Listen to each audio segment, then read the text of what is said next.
Mahirap magpalaya ng taong mahal pa natin pero mas mahirap ikulong ang sarili sa lungkot na dulot ng nabigong pag-ibig. Hindi masamang magmahal ulit mga kapuso pero dapat pagalingin muna natin ang ating sarili. Ikaw ka barangay, may tao ka bang ni-let go?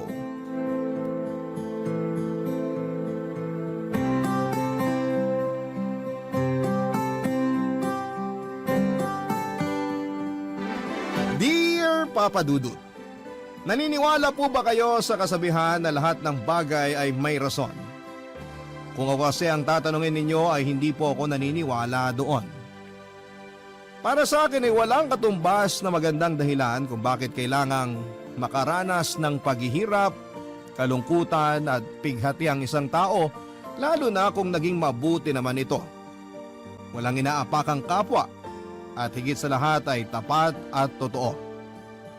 Bago ko po umpisahan ang kwento ko na ibabahagi sa programa ninyong Barangay Love Stories ay magpapakilala po muna ako, Papa Dudut. Ako po si Apollo, 40 years old at mga barkada ko po sina Jaira, Mark, Juno, Phoebe at Maya. Nitong nakaraang buwan lang po ulit kami nabuo dahil umuwi ako sa Pilipinas pagkatapos ng ilang taong kong pagtatrabaho at paninirahan sa ibang bansa.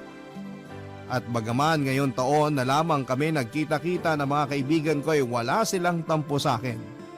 Dahil nauunawaan nila ang rason kung bakit mas pinili kong umalis. Papa Dudut, introvert po ako pero lumalabas ang angking kong kadaldalan at kabibuhan kapag kasama ko ang mga tropa ko. Komportable kasi ako sa kanila at higit sa lahat ay pinagkakatiwalaan ko po ang mga taong yon. Bali una ko pong nakilala sina Jaira at Mark nang lumipat ako sa company na pinagtatrabahuhan nila. Tapos pinakilala ni Jaira sa amin ni Mark si Phoebe at Maya. Huling nakasali sa grupo namin si Juno at doon na nga nabuo ang pagkakaibigan naming anim. Solido po kami, Papa Dudut, bagaman meron din kaming kanya-kanyang pinagdaraanan sa buhay. Pero bago po dumating sa buhay ko ang mga kaibigan ko ay meron na akong girlfriend na itinuring ko na ring best friend. Siya po si Diana. 6 na taon na po kaming in a relationship nang mabuo ang barkada namin ni Jaira. At kilala po nila si Diana dahil lagi ko pong bukang bibig sa kanila ang nobya ko. Hindi niyo ako masisisi, Papa Dudut. In love po ako kay Diana. Natatandaan ko pa nga hanggang ngayon ang araw na unang beses ko siyang nakita sa school dahil pareho kaming volunteer sa isang non-government organization na nagbibigay ng mga braille books, audiobooks at large prints sa mga SPED pupils at nagbabasa ng mga kwentong pambata sa mga visually impaired, Papa Dudut.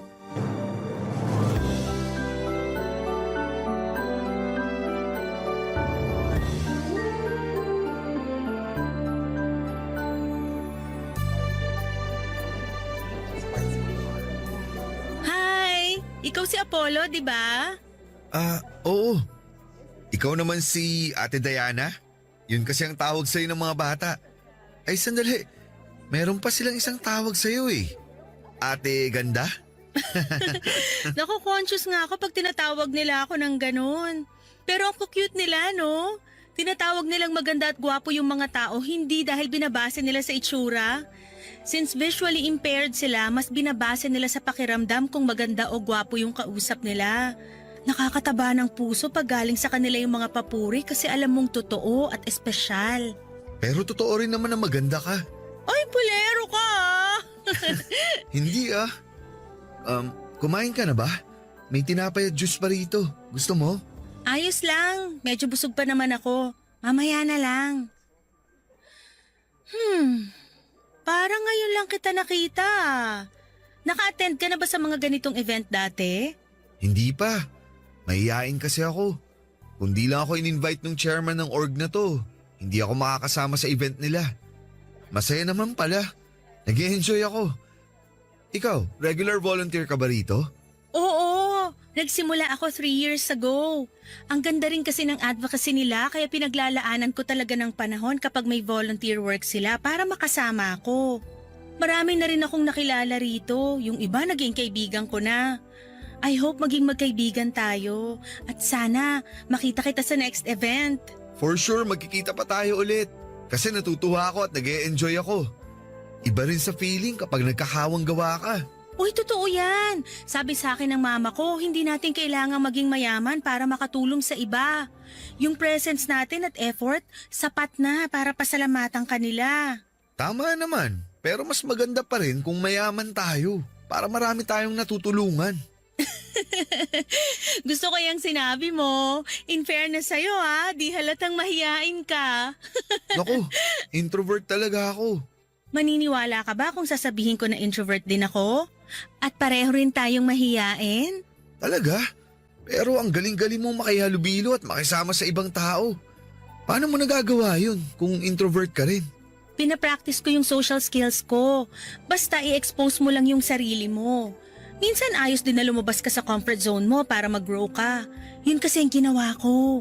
Marami kong nakilala ng mga tao na masasabi kong nakatulong sa akin para matuto ng ibang bagay. At the same time, may natutunan din sila sa akin. Give and take kumbaga. Sa bagay, ako kasi kaunti lang mga kaibigan ko. Karamihan sa kanila nakatira na sa malayong lugar, kaya hindi na kami nagkikita-kita. Madalas ako lang mag-isa, hanggang sa nasanay na lang ako. Ayos yan, kasi ganyan din naman ako. Sanay ako mag-isa pero kayang-kaya ko rin pag may kasama. Hayaan mo, masasanay ka rin lalo kapag in-expose mo yung sarili mo. Sige, tatandaan ko ang sinabi mo. Para naman mag-grow din ako at matuto. At para ma-share ko rin ang mga nalalaman ko sa ibang tao, katulad ng ginagawa mo. Ang sarap lang sa pakiramdam pag natuturuan natin sila. Katulad ng activity natin kanina, tinuturuan natin yung mga bata na magbasa at makinig. Pero natutunan din natin sa kanila kung paano maging masaya sa mga simpleng bagay na meron sa buhay natin. Madalas nakakalimutan natin i-appreciate yung mga maliliit na bagay kasi busy tayo sa mas malalaking plano natin sa buhay. Wala namang masama dun, pero mas mabilis tayong mapapagod at mababurnout. Kaya pala lagi akong stressed lately. Kasi wala akong ibang inatupag kundi trabaho. Nakalimutan kong hindi lang pala dun umiikot ang mundo. Buti na lang talaga sumama ako sa volunteer work na to tapos nakilala pa kita. Medyo gumanang dibdib ko sa pag-uusap natin. Salamat ha. Bigla ka naman yatang nagseryoso. Pero salamat din nakakwentuhan kita. May bago na naman akong nakilala. O paano? Tara na? Mukhang magsisimula na yung second activity natin. Tapos na yata silang kumain. Sige, excited na ako sa susunod na kwentong babasahin natin. Ako kasi ang nakatoka na magbasa. Kinakabahan tuloy ako. Hoy, wag ka nga. Yakang-yaka mo yan. Good luck. Tara. Modernong Maria Clara, ganyan ko po i-describe si Diana Papadudut. Bagaman may pagkamahinhin ay wala pong arte sa katawan ng girlfriend ko.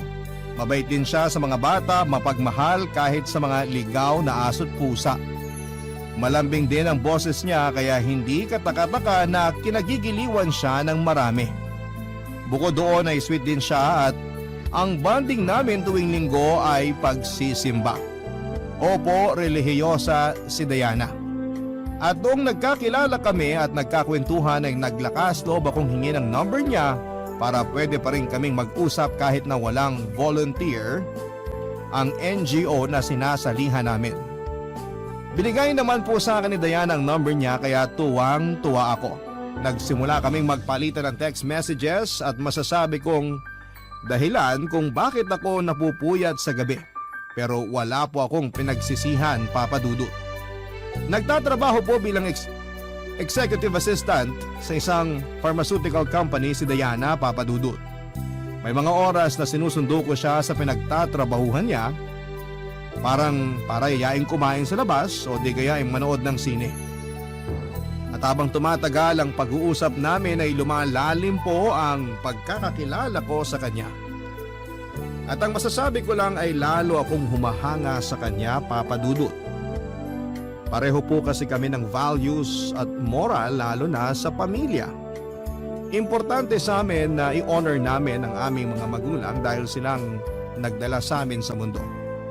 Kaya nga hindi katakataka na nahulog ang loob ko kay Diana.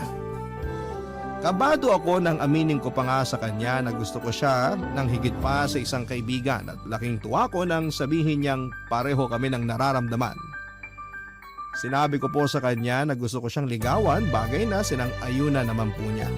At kahit na wala akong masyadong alam sa panliligaw, ginawa ko po ang best ko para makuha ang matamis niyang oo, Papa Dudut.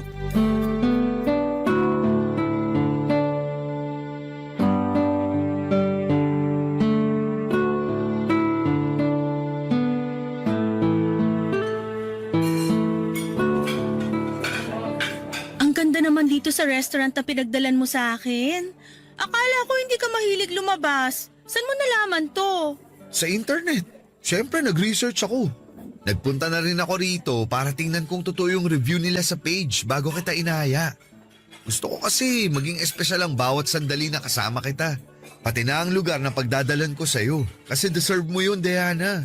Kung makapagsalita naman to, deserve mo rin ng magagandang bagay kasi mabuting tao ka, Apollo. Alam mo, nung ligawan mo ko, mas nakilala kita ng husto. Marami akong na-discover sa'yo na masasabi kong ikaw na nga ang... Ako na nga ang ano. Ang lalaking gusto ko maging boyfriend ko? Ha? Sinasagot na kita, Apollo! Pumapayag na akong maging girlfriend mo! Seryoso ba yan, Diana? Hindi ka nagbibiro? Seryoso ako! Oo, ang sagot ko sa panliligaw mo! Thank you! Thank you! Sobrang saya ko talaga ngayon kasi tayo na! Girlfriend na kita! Pinapangako ko sa'yo, hindi ka nagkamali sa desisyon mo.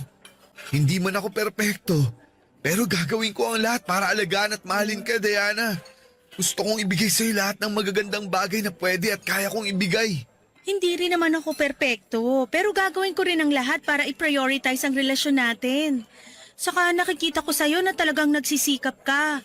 Ramdam ko rin na mahal mo ko kaya alam kong safe ang puso ko sa'yo. Katulad mo, masayang masaya rin ako. Sa katunayan, may gusto akong ibigay sa'yo. Ano yan? Bracelet. Eto, kunin mo. Para sa akin to? Oo, simbolo yan ang pagsagot ko sa'yo para maging boyfriend ko. Special ang bracelet na yan dahil ako ang gumawa niyan. Gusto ko kasi maging memorable ang importanteng araw na to kaya nagpatulong ako kay mama na gawin yan. Alam niya na plano na kitang sagutin ngayon kaya sinabi niya sa akin na gumawa ako ng isang bagay na ibibigay ko sa'yo para hindi mo makalimutan ng araw na naging official na tayo. Nakaka-touch naman. Thank you, Diana. Kasi nag-effort ka pa. Na-appreciate ko tong bracelet at ang ganda-ganda. Lagi ko tong isusuot para hindi ko maramdaman na magkahiwalay tayo. Bakit? May plano ka bang mag-abroad? Ha? Wala. Ba't ko naman gagawin yun? Sabi mo kasi kahit magkahiwalay tayo. Ikaw kabago-bago lang natin, plano mo na yatang subukang makipag-LDR? Huwag ganun. Kung mag-abroad man ako, isasama kita. Hindi kita iiwanan dito, no? Ngayon pa ba na girlfriend na kita? Dapat lagi kang nakadikit sa akin. Bawal kang mawala sa paningin ko. Kung pwede nga lang, itatali na kita sa bewang ko eh. Hoy, sobra naman yon. Joke lang, ikaw naman. Pero yun nga, salamat ulit sa bracelet. Iingatan ko to. Katulad ng pag-iingat ko sa puso mo. Akin na ang kamay mo.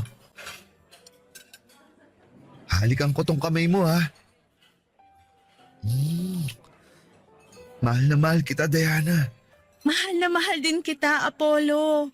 Thankful ako kasi dumating ka sa buhay ko.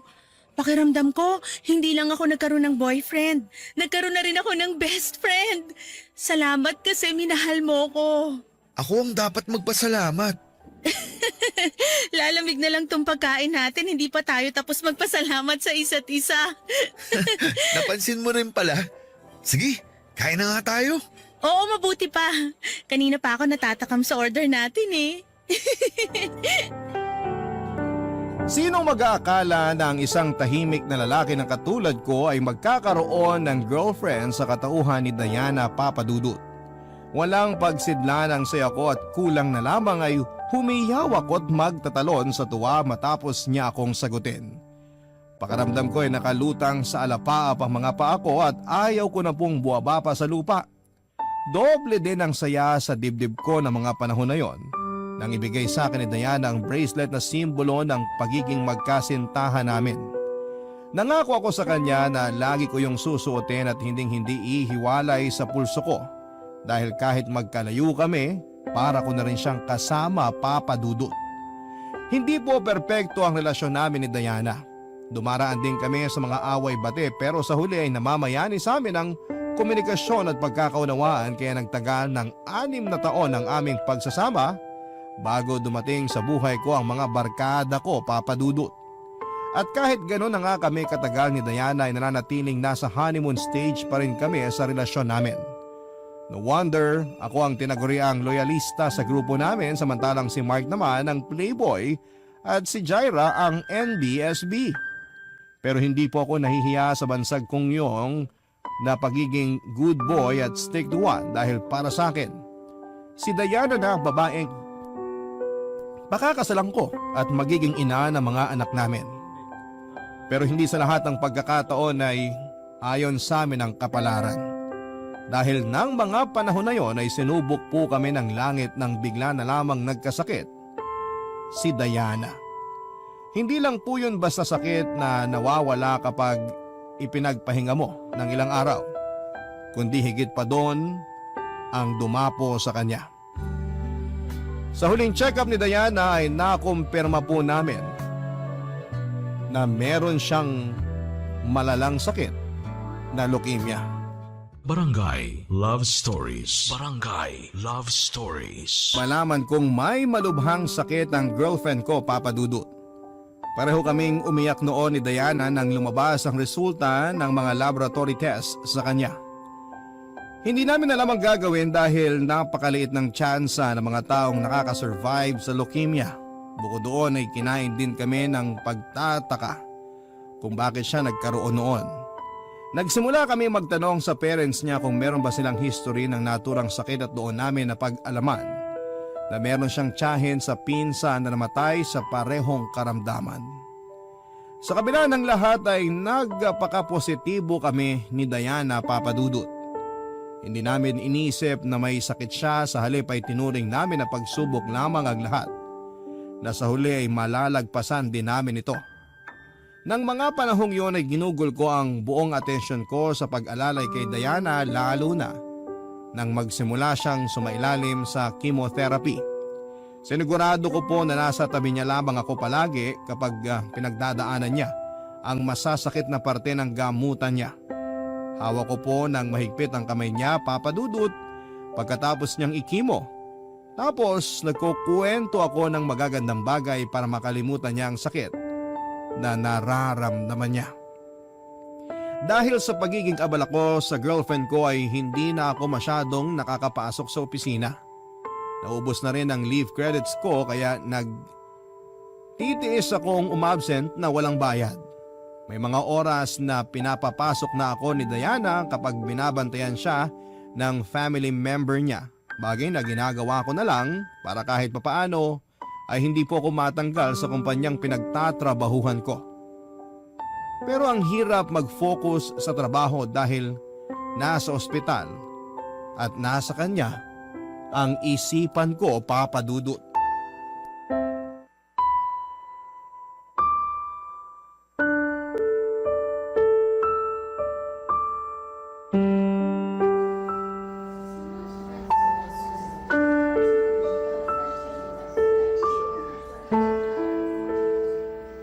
Nakakainis.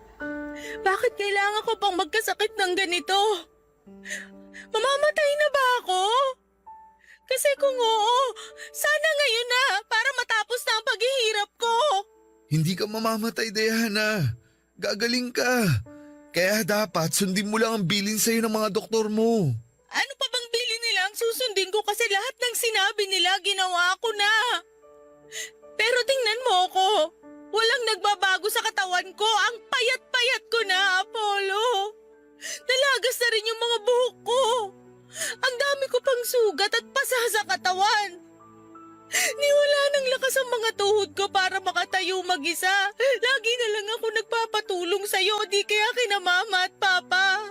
Wala na akong silbi. Kaya kami nandito ng mga magulang mo para tulungan at alalayan ka, Diana. Hindi ka walang silbi dahil kailangan mo kami. Kailangan mo kami dahil may sakit ka. Naiintindihan ko na nahihirapan ka. Pero sana huwag ka namang magsalita ng ganyan. Huwag kang susuko kasi lahat kami umaasa na magiging maayos ka. Na malalampasan mo lahat ng to. Ayoko nang umasa para mabigulang sa dulo, Apollo. Kaya huwag niyo nang lokohin ang mga sarili niyo. Nagagaling pa ako dahil imposible nang mangyari yon. Napakaliit ng tsansa na may makasurvive sa leukemia. Karamihan sa mga nagkakaroon ng ganitong sakit na mamamatay. At yun din ang mangyayari sa akin kaya ngayon pa lang, hiwalayan mo na ako. Umalis ka na, iwanan mo na ako. Ano bang sinasabi mo? Bakit mo ako pinagtatabuyan? Kasi wala ka ng dahilan para manatili sa tabi ko. Hindi na ako gagaling, isaksak mo yan sa utak mo. Naghihintay na lang ako ng araw kung kailan ako mamamatay. Kaya hindi mo na dapat sayangin ang oras mo sa akin dahil hindi mangyayari ang inaasahan nyo na gagaling ako. Alam ko yon. Ramdam ko yon dahil katawan ko to, Apollo. Kahit na anong mangyari, hindi kita iiwan. Hindi ako aalis sa tabi mo. Palagi kitang sasamahan. Kahit maliit yung tsansa na sinasabi mo, gusto kong dalawa tayo ang lumaban sa sakit mo. Diana, please. Huwag ka naman ganyan, oh. Huwag mo ako ipagtabuyan na parang aso. Apollo, hindi ka ba nakikinig? Alin ba sa mga sinabi ko ang mahirap intindihin? Mamamatay na ako! Hindi na ako gagaling! Mas mabuti pa na iwanan mo na ako para pag nangyari yun, hindi na masyadong masakit sa parte mo. Ituring mo na lang na patay na ako ngayon para mabilis kang makamove on. Kabaliwan ang gusto mong mangyari dahil kahit mawala ka, hindi pa rin kita makakalimutan. Saka, huwag mo kang pangunahan ng mga bagay. Huwag mo sabihin ang hindi dapat mangyari. Dahil naniniwala ako na di ka bababayaan ng Diyos. Kung hindi ka kayang pagalingin ng tao, walang imposible sa Kanya, Diana. Alam ko naman yun. Pero paano yung kalooban niya na kunin ako kaysa pagalingin? Paano kung ganun pala yung will niya para sa akin? Sige nga, paano ko yun tatanggapin? Paano mo yun tatanggapin?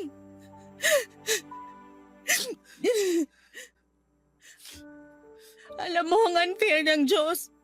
Kasi kung kailan gusto ko pang mabuhay ng matagal para makasama ka at magkaroon tayo ng sariling pamilya. Saka naman hindi pwede. Simula nung malaman ko may leukemia ako, gabi-gabi kong kinakausap ang Diyos para matanong sa Kanya kung bakit kailangan niya akong bigyan ng ganitong klaseng pagsubok na alam kong sa huli, matatalo ako dahil una pa lang, wala na akong kalaban-laban. Galit ako sa Kanya!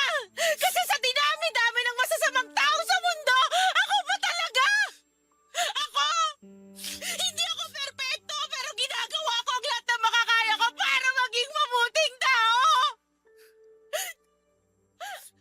Tapos yun pala magkakasakit lang ako at maagang mamamatay? Marami pa akong gustong gawin kasama ka at ang pamilya ko pero lahat yun hindi ko na magagawa dahil sa pesteng leukemia na to! Sana kung nagkaroon ako nito nung bata pa ako para kung mamamatay ako ayos lang! Hindi ako manghinaya kasi wala pa naman akong pangarap noon kumpara ngayon!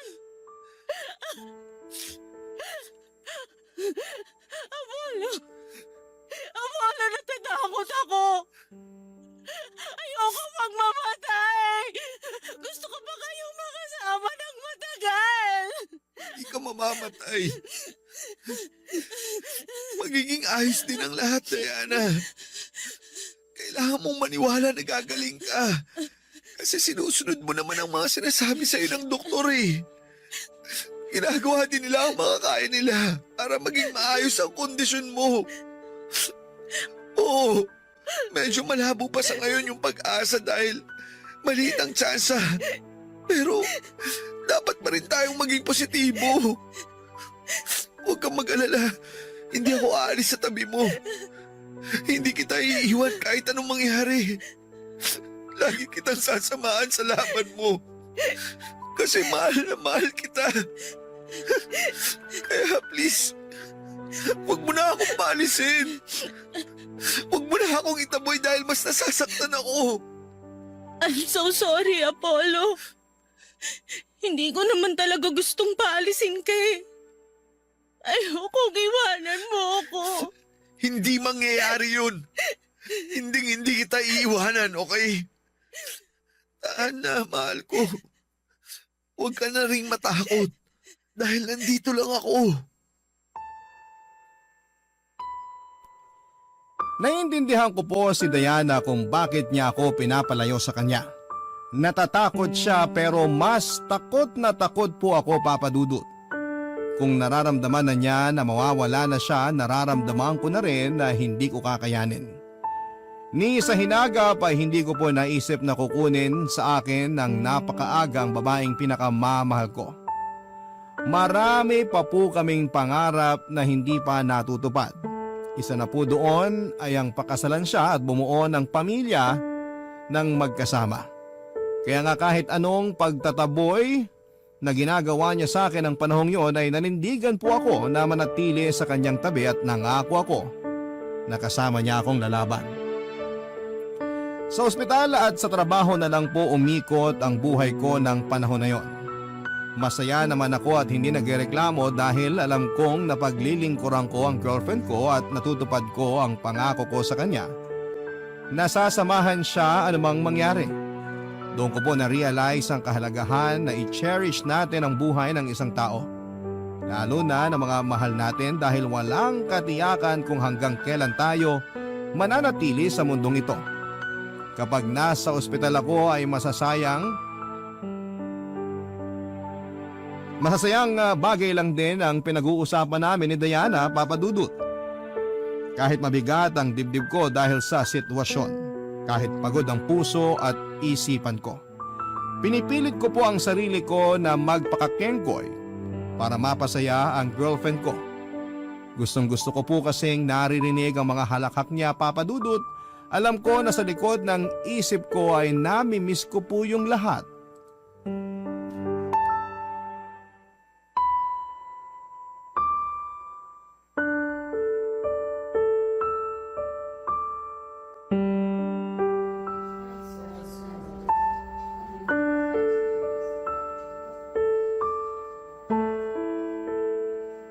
Apollo? Mahal, may kailangan ka ba? Nauuhaw ka ba? O nagugutom? Sorry, nakatulog pala ako. Ayos lang ako.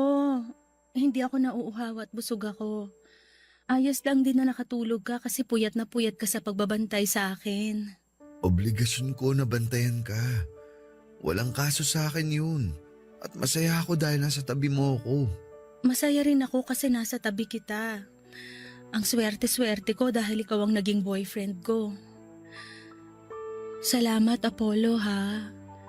Maraming salamat. Walang anuman. Ikaw talaga. Kumusta?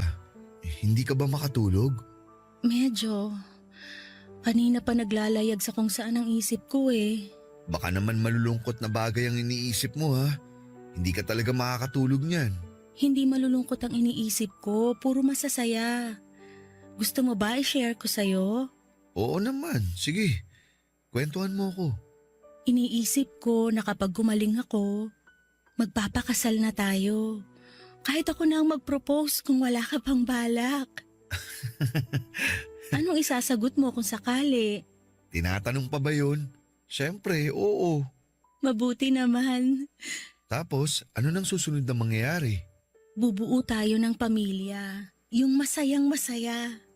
Palalakihin natin ang mga anak natin ng magkasama. Tuwing linggo, Sabay-sabay tayong magsisimba tapos pupunta kina mama at papa para dun kumain ng tanghalian. Sa hapon papasyal tayo kasama ang mga bata.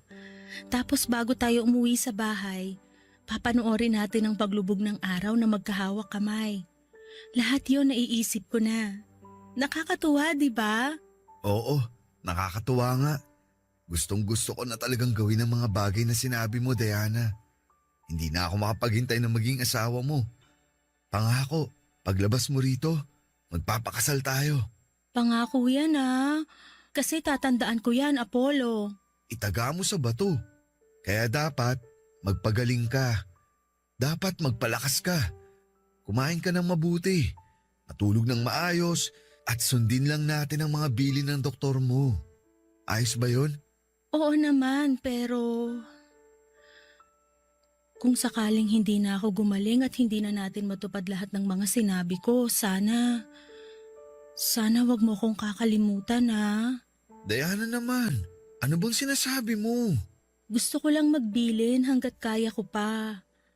Hanggat meron pa akong lakas na magsalita kasi ayokong umalis nang hindi nasasabi sa iyong mga to. Kaya hayaan mo na muna akong magsalita, Apollo. Ay, Mahal na mahal kita. Alam ng Diyos na ikaw ang lalaking gusto kong maging asawa. Pero kung hindi na mangyayari yun, piliin mo pa rin maging masaya. paano ako magiging masaya kung wala ka na? Parang ang hirap naman ang pinapagawa mo sa akin. Alam ko, pero hindi mo pwedeng itali sa akin ang sarili mo lalo na kapag wala na ako rito sa mundo. Dahil unfair yun sa'yo. Marami ka pang bagay na pwedeng maranasan. Huwag mong hayaan ang sarili mo na malungkot at magluksa habang buhay. Hindi yun ang gusto ko, Apollo. Gusto ko na piliin mong maging masaya. Kung kinakailangan mong magmahal ng iba, gawin mo.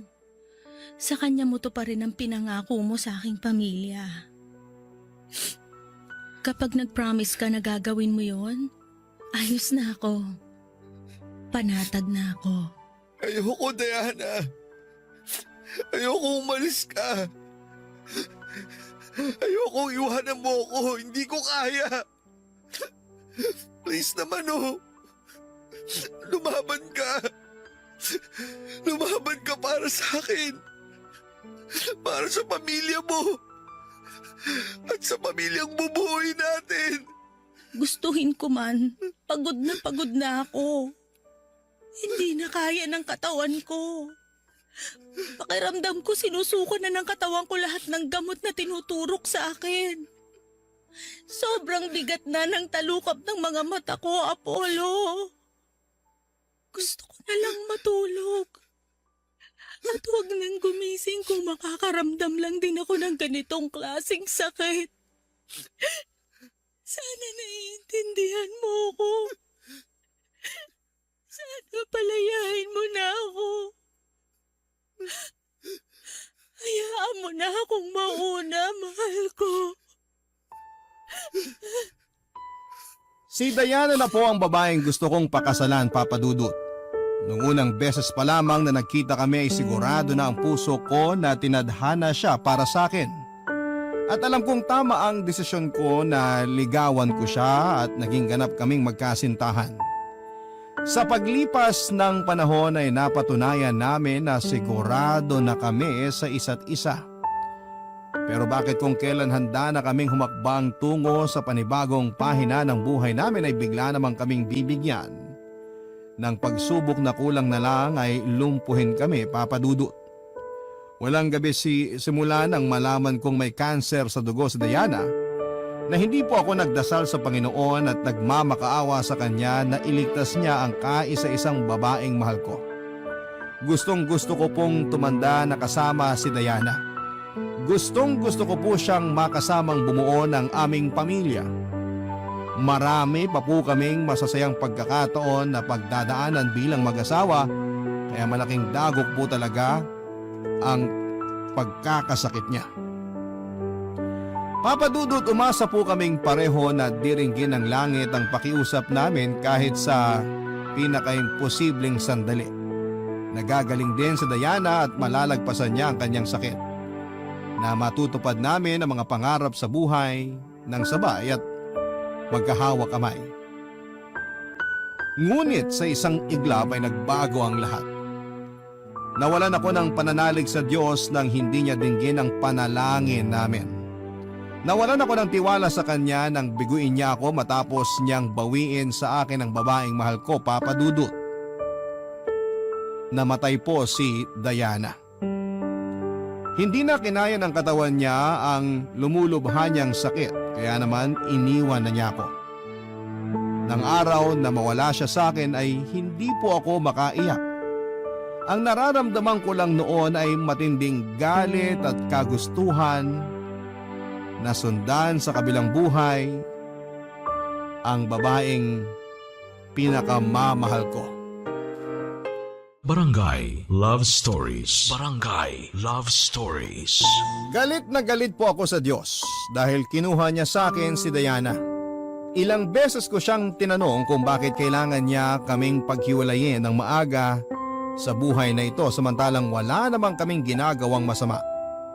Naging tapat po kami sa buong panahon ng aming relasyon kaya bakit hindi niya kami kaya na suportahan at hinayaang maging masaya.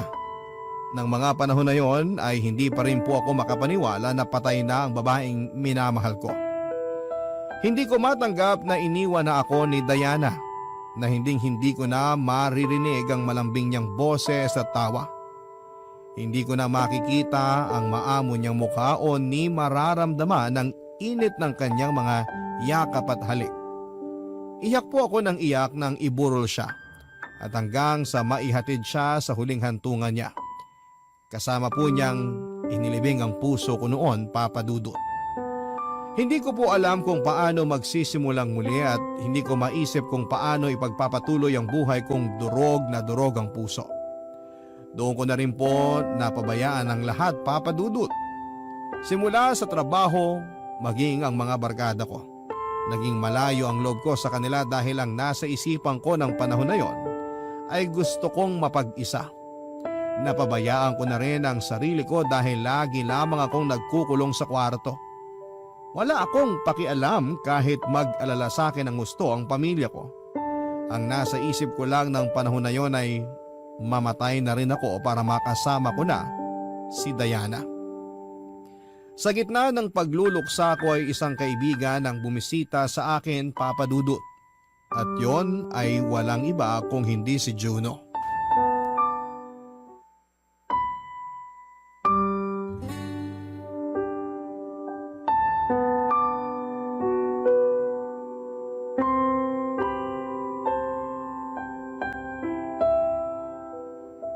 Juno, sorry ah. Hindi ko masyadong nasasagot ang mga text nyo ng barkada sa akin. Ano ka ba? Huwag ka masyado mag-alala doon. Naiintindihan namin ang pinagdadaanan mo. Sa totoo lang, alalang-alala kami sa'yo. Kaya pinapunta nila ako rito para kumustahin ka. Hindi nga lang namin alam kung tumatanggap ka na ng bisita. Pero nagbakasakali pa rin ako. Mabuti nga pinatuloy mo ako dito sa bahay mo at kinausap mo ako. Sakto ang dating mo. Naiinip na akong mag-isa. Kailangan ko talaga ng makakausap. Sakto, di ba? Yun talaga ang purpose ko kung bakit ako nandito eh. Ay, hindi ako makausad, Juno. Nahihirapan ako mag-move on sa pagkawala ni Diana. Kahit na sinabi niya sa akin nun na gusto raw niya ako maging masaya. Parang ang hirap namang gawin nun. Paano ba ulit maging masaya kung wala na yung taong dahilan kung bakit ako umingiti at tumatawa? Paano ulit maging maayos kung alam kong hindi na babalik sa dati ang lahat? Pakiramdam ko, bumalik ako sa simula. Hindi ko na kilala ang sarili ko, Juno. Dahil sa pagkawala ng babaeng mahal ko. Alam mo bro, hindi ko sasabihin na naiintindihan kita kasi ikaw ang eksaktong nakakaramdam niyan. Pero alam ko na hindi talaga madaling mawalan ng mahal sa buhay, lalo na kung malapit sa puso mo. Pero bro, kung hihingin mo ang payo ko, ang masasabi ko lang, idaan mo sa proseso ang pagluluksa mo. Hayaan mong malungkot ang sarili mo dahil yun ang tamang pakiramdam eh. Kapag pinigilan mo kasi ang lungkot, may ipon yan sa loob mo. Tapos mabibigatan ka. Kaya ikaw din ang mahihirapan. Kung kinakailangan mong umiyak, humagulgol, magalit, sumigaw, gawin mo. Grieve at your own pace, ika nga. Iba-iba naman tayo ng paraan para makausad sa kabila ng mga pinagdadaanan natin sa buhay eh. Kung saan ka mas komportable, yun ang gawin mo. Huwag mong madaliin ang sarili mo na makapag-move on kung hindi pa kaya ng puso mo. Darating ka rin dun. Unti-unti nga lang muna sa ngayon. Paano kung hindi na maging okay ang lahat? Paano kung habang buhay ganito na lang ang pakiramdam ko? Kaya nga nandito kami ng mga kaibigan mo para tulungan ka. Para alalayan ka. Minsan kasi akala natin kaya natin gawin ang mga bagay ng mag-isa. Pero mas magiging madali pala kapag meron tayong mga kasama. Ganyan din ang sinabi sa akin ni Diana. Yun bang tungkol sa pakikisama sa ibang tao, hindi lang para magkaroon ng koneksyon kundi support system na rin. Juno, thank you ha. Pati na rin sa mga kaibigan natin kasi nandiyan kayo. Baka kasi kung ako lang mag-isa, nasiraan na ako ng ulo. Uy, ano ka? Walang mababaliw ng mag-isa sa tropa natin kasi dapat lahat tayo mabaliw pag merong nauna. Hindi pwedeng ikaw lang. Nakakatampo yun, no? Yan. Buti naman tumatawa ka na. Komedyante ka kasi. Sinadya ko yun kasi kanina ka pa down na down. Hindi ako sanay Pero basta bro, wag mong kalimutang umiti kahit paunti-unti. Kaya mo yan. Nandito lang kami kung kailangan mo ng makakausap. Isang tawag mo lang o kaya isang text mo lang. Pupuntahan ka namin agad. Hayaan nyo, makakabawi rin ako sa inyo. Wala kang kailangang ibawi. Yung makita ka lang namin na maayos ang kalagayan. Sapat ng pambawi yun sa mga banding ng barkada na missing in action ka. Huling nakita ka namin nung libing pa ni Diana. Kaya miss na miss ka na talaga namin bro. Basta, kapag kaya mo na, makipagkita ka sa amin ha. Oo naman. Kayo agad ang unang-unang guguluin ko. Kaya mag-ready kayo. Dahil kahit madaling araw, magro-road trip tayo. Asahan namin yan. Huwag kang drawing. Ako pa talaga ang drawing. Grabe, nakakasakit ka ng damdamin. Hindi po lumilipas ang sakit at pagluluksa kapag naranasan nating mawala ng mahal sa buhay. Kahit nagdaan ang mahabang panahon ay nagkakaroon lamang ng puwang sa puso natin ang kirot, pero hindi po ito tuluyang nawawala. Alam ko po yon, kaya nga hirap akong tanggapin na iniwan ako ni Diana. Pero malaking tulong na nailabas ko ang lahat ng sakit at hinanakit sa loob ko dahil sa pag-uusap namin yon ni Juno. Kaya nga laking pasasalamat ko sa kanya na mga panahong yon, Papa Dudut. Aminado po ako na hindi ko pa rin alam kung paano ko haharapin ang mundo at ipagpapatuloy ang buhay, pero kinaya ko po, Papa Dudut. Pagkalipas ng 2 linggong pagluluksa, nagbalik trabaho na ako bagaman hindi pa buong buo ang sarili ko. Pero ginamit ko po ang trabaho ko para mas maging abala at hindi ko lalong maisip ang pinagdaraanan ko. Effective naman, pero kapag gabi kung kailan mag-isa na lamang ako at tahimik na ang mundo ay binubulabog po ako ng masasayang alaala namin ni Diana. Hindi ako pinapatulog ng matinding kalungkutan at para bang patalim na paulit-ulit akong sinasaksak ng katotohanan na hindi ko na siya makakasama sa buhay na ito. Hindi po ako mapasaya ng kahit na anong okasyon ng mga panahong yon, Papa Dudut. Hindi niyo ako masisisi sapagkat sariwa pa rin sa akin ang lahat ng mga nangyari. Mabuti na lamang dahil kahit papaano ay nandyan ang mga kaibigan ko. Malaki ang naitulong nila sa akin para malibang ako habang nagmo-move on. Hanggang sa sumapit nga ang Valentine's Day ng February 2018 kung saan ay nagkita-kita kami at nagkaroon ng pakulo si Juno tungkol sa isang time capsule.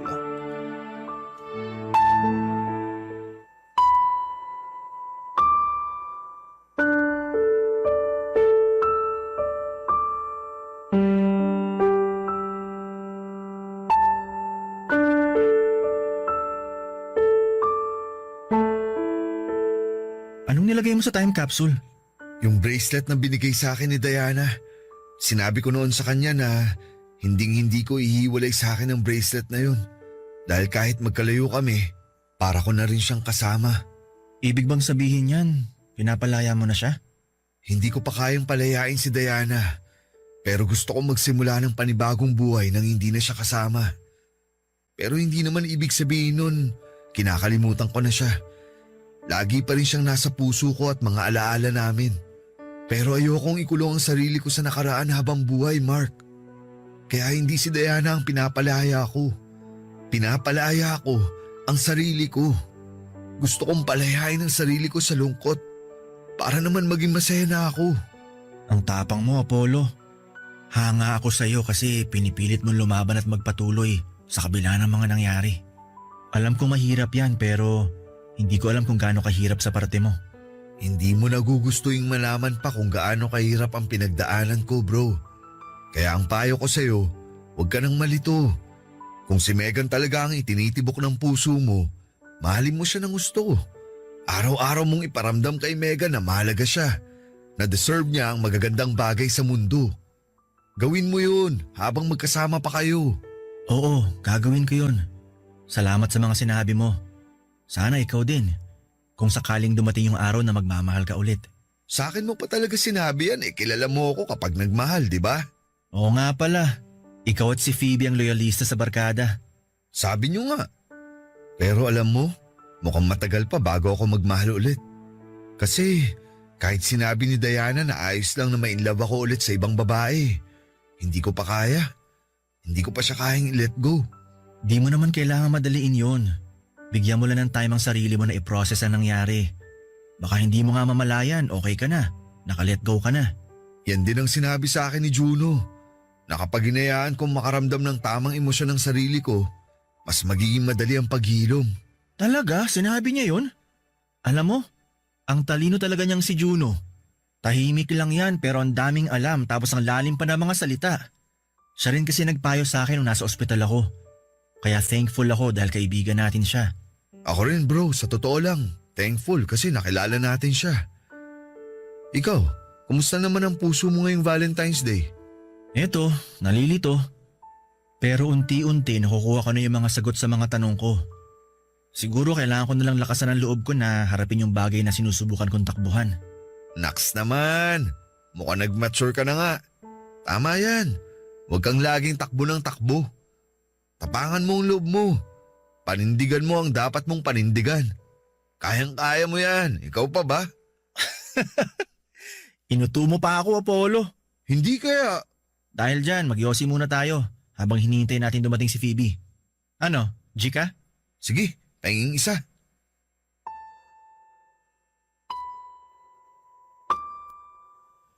Kapag nawala sa atin ang taong mahal natin ay kailangan natin silang palayain. Kaya nga ang inilagay ko sa time capsule ay ang bracelet na ibinigay sa akin noon ni Diana matapos niya akong sagutin. Hindi po yon nangangahulugan, nakakalimutan ko na siya at ang masasaya naming alaala. Pero yon ang unang hakbang para matanggap ko sa puso ko na imposible na kaming magkatuluyan sa buhay na ito. Ayoko pong ikulong ang sarili ko sa bagay na habang buhay kong ikakalungkot, bagaman hindi ako naniniwala na may magandang rason ng kapalaran kung bakit niya ako pinahihirapan. Ay gusto ko pa rin pong umasa na babalik sa akin ang lahat ng kabutihan na ginawa at pinakita ko sa mundo sa pamamagitan ng pagkakaroon ng ganap na pagtanggap sa realidad na hindi lahat ng nagmamahalan ay nagsasama ng matagal para sabay na tumanda habang pinapanood ang paglubog ng araw. Alam ko rin po na hindi ako makakausad sa lugar kung nasaan ang dahilan ng pagkalugmo ko. Kaya naman nag-decide po akong umalis sa trabaho ko at mag-ibang bansa. Ilang taon din po akong tumira sa abroad habang nagtatrabaho at neto lang 2023 ako nagkaroon ng lakas ng loob na umuwi sa Pilipinas para balikan ang mga masasakit na alaala na iniwanan ko. Bittersweet, ganyan ko po ilalarawan ang pakiramdam na nangibabaw sa akin ng unang beses akong tumapak sa lugar kung saan ay nakalibing ang 2 taong mahalaga sa buhay ko. Ang kasintahan ko at ang kaibigan namin. Sa kasalukuyan ay di hamak na mas magaan ang pakiramdam ko kesa noong una, Papa Dudut. Unti-unting natatanggap ko na sa puso ko ang mga nangyari at inahayaan ko na po ang sarili ko na maging masaya. Kung tatanungin niyo po ako kung may plano ba akong umibig ulit ay meron po ang sagot ko. Hindi ko naman po tuluyang sinasarado ang puso ko na maranasang magmahal at mahalin sa ikalawang pagkakataon.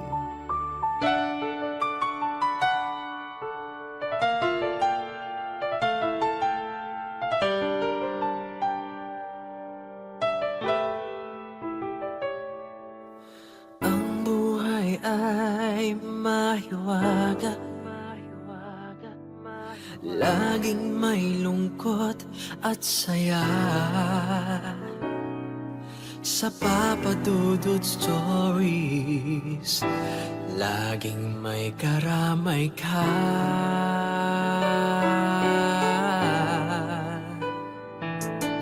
Mga problemang kay bigat, dito ay pakikinggan ka.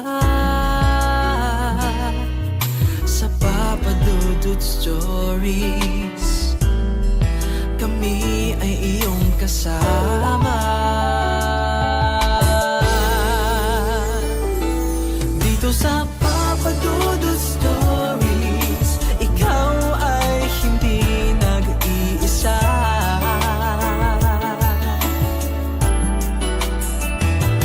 Dito sa Papa Dudut Stories, may nagmamahal sa'yo. Papa Dudut Stories, Papa Dudut Stories,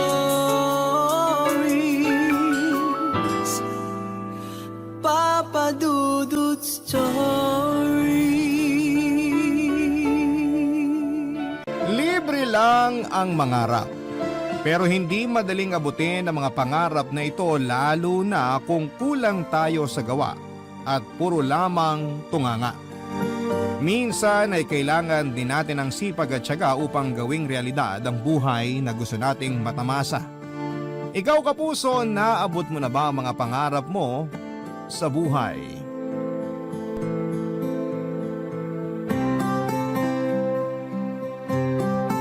Dear Papa Dudut, isang mapagpalang araw sa inyo, Papa Dudut. Tawagin niyo na lamang po ako sa pangalang Jason. Nakatira ako sa Valenzuela, Tubong Negros Occidental at 35 anyos na po sa ngayon. Katulad ng maraming Pilipino ay isa rin po ako sa mga araw-araw na nananalangin sa Diyos na sana balang araw ay makaahon din kami mula sa kahirapan. Maraming pagsubok na po ang dumaan sa buhay ko at ang lahat ng ito ay kinaya kong lampasan para lamang sa kagustuhang makaangat sa buhay. Ang totoo po niyan, Papa Dudut, ay meron naman kaming maayos na buhay noong bata pa lamang ako. 8 kaming magkakapatid na namuhay sa pagsasaka. Pero masasabi kong simple man ang pamilya namin noon sa probinsya, ay hindi naman kami nauubusan ng makakain. Hindi namin problema ang pagkain noon, Papa Dudut, dahil may ilang ektarya kaming lupain na pagmamay-ari ng pamilya ko. Dito kami noon kumukuha ng pangkabuhayan at pati na rin ng pagkain sa pang-araw-araw. Ang problema nga lang po ay sobrang mabisyo noon ng tatay ko. Nalulong siya sa sugal hanggang sa magkanda baon-baon kami sa utang dahilan para ibenta ni tatay ang ilan sa mga lupain namin. Dahil din sa pagkahilig nito sa sigarilyo at alak, kung kaya'y mabilis na tumamlay ang kalusugan nito. Labas-pasok siya noon sa ospital dahil sa sakit sa baga.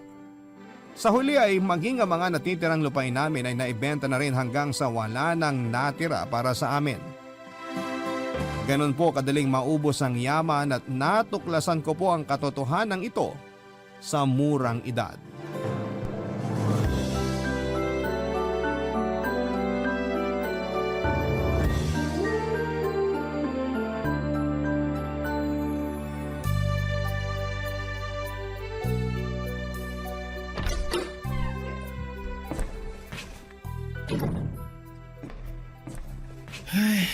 Grabe ang init. Oh, asan ang mga kapatid mo? Pasunod na po sila. May dinaanan lang saglit. Nauna na po akong umuwi. Ganun ba? Kapag dumating na sila, tawagin mo na yung iba para makakain na kayo ng pananghalian. Kayo na bahalang magluto ng kakainin nyo mamayang gabi ha. Baka gabihin ako. Bakit po? Alis kayo? Saan po kayo pupunta, Nay? Hindi ba nasabi sa'yo ng kapatid mo? Nasa ospital ang tatay mo ngayon. Bakit na naman po? Ano na naman pong nangyari kay tatay? Lumala yung sakit niya sa baga. Hirap huminga. Ayun, naka-oxygen ngayon sa ospital. Paano ba naman po kasi? Pagkalabas niya ng ospital, Yossi agad ang una niyang hinanap. Hindi na po siya natuto. Ano pa bang magagawa natin? Adik na yung taong yun sa sigarilyo. Wala nang ginawa yung tatay mo buong buhay niya kundi magsunog ng baga Bakit po kasi hindi niyo pinagsasabihan? Aba, araw-araw kong pinagsasabihan yung tatay mo. Nakikinig ba? Kamatayan nga, hindi siya mapigilan. Sigarilyo pa rin ang hanap Ako pa kaya? Yung mga taong ganun katigas ang ulo, hindi mo na mababago. Anong gusto niyo, Nay? Hayaan na lang natin siyang mamatay? Kung yun ang gusto niya, bahala na siya. Ay, sawa na ako. Sawa na akong mag-alaga ng tao. Tumatanda na ako't lahat, nag-aalaga pa rin ako ng tao hanggang ngayon. Pagod na ako. Saan na naman po tayo kukuha ng pambayad sa ospital niyan? Huwag niyo pong sabihin pati yung natitirang lupa natin, ibebenta niyo na rin. Wala na tayong ari-arian, Jason. Lahat na benta na, matagal na. Hindi na natin pag-aari yung lupang sinasakan yung magkakapatid. Ano? Paano po nangyari yun? Sa dami ng utang ng tatay mo, sa dami ng gastos natin sa ospital, sa dami yung magkakapatid, kulang na kulang pa yung mga lupain ng tatay mo para mabayaran lahat ng perang kailangan nating bayaran. Malapit nang sumabog tong ulo ko sa kakaisip kung saan ako pupulot ng pera ngayon. Nay, ano na pong gagawin natin ngayon? Wala! Mag-aabang lang tayo ng milagro. Baka sakaling may mahulog na salapi dyan mula sa langit. Ay! Nga pala, napag-usapan ang tatay nyo kaya kayo na munang inaasahan naming magtrabaho para sa pamilya natin. Po? Hindi po ako pwedeng tumigil. Magtatapos na po ako sa high school Hindi ko kayo kayang pag-aralin ng sabay-sabay. Sapat lang ang kinikita ko sa trabaho para sa pang-araw-araw natin. Saan ako kukuha ng pampaaral sa inyo, Aber? Problemado na nga ako sa gastos ng tatay nyo sa ospital Kahit yan na lang ang maitulong nyo sa amin. Nay, kapag nakapagtapos po ako ng college, makakatulong po ako sa inyo. Kailan yan? Pagkatapos ng 4, 5 taon? Baka patay na kami niyan dahil wala na tayong makain. Hihinto ka lang naman Pwede mo pa rin namang ipagpatuloy ang mag-aaral kapag nakaluwag-luwag na tayo. Hindi po ako papayag. Gagawa po ako ng paraan, makatungtong lang ako ng college. Ikaw bahala. Basta wag kang aasa sa amin ng tatay mo dahil hirap na talaga kami. Tandaan mo, may mga bata ka pang kapatid. Pagkain ng pangunahin kailangan natin ngayon, hindi ang pag-aaral. Maghahanap po ako ng trabaho. Ako po magpapaaral sa sarili ko. Desisyon mo yan. Sige na, aalis na ako. Malayo-layo pa ang lalakarin ko. Nasaan yung payong na ginamit nyo? Pahiram ako. Mainit sa daan, baka mamaya ako pa ang ma-heat stroke. Madagdagan pa gastos natin. Nasa labas po. Pakainin mo mga kapatid mo, ha? Sige na, alis na ako. Opo, sige po. Papadudot pabalik-balik na noon si tatay sa ospital. Ito ang dahilan kung bakit mas nalubog pa kami noon sa utang. Pero kahit na ganoon ay hindi ako nagpatinag at pilit kong ipinagpatuloy ang pag-aaral ko. Nasasayangan po kasi ako sa pinag-aralan ko kapag bigla akong titigil sa eskwela. Hindi naman po sa pagmamayabang pero nakapagtapos po ako bilang valedictorian noong elementary ako at mataas din ang marka noong high school. Para mapag-aral ang sarili ay nagtrabaho po ako sa tubuhan. Ang 50 pesos na baon ko ay pinagkakasya ko po para sa isang linggong pagkain. Dagdag pasakit pa noon na nasa malayong lugar ang paaralan namin at kinakailangan kong tumira sa isang boarding house. Mabuti na lamang at may nahanap akong boarding house na mura kung saan ay 5 kaming nagkakasya sa iisang kwarto. Para naman po sa mga gastusin ko sa eskwela ay nagbebenta po ako noon ng iba't ibang uri ng pagkain sa classroom. Mabuti na lamang kahit papaano ay supportive naman ng teachers at classmates ko noon. Maliban po dito, Papa Dudut, ay nagtatrabaho rin ako tuwing Sabado at Linggo. Sinisikap kong umuwi sa amin kahit na maglakad pa ako sa ilalim ng tirik na araw para lamang makapagtrabaho sa sakahan. Aaminin ko po na nahirapan akong balansehin noon ang pag-aaral ko at pagtatrabaho. Kaya ang kinalabasan nito ay apektado ang mga grado ko.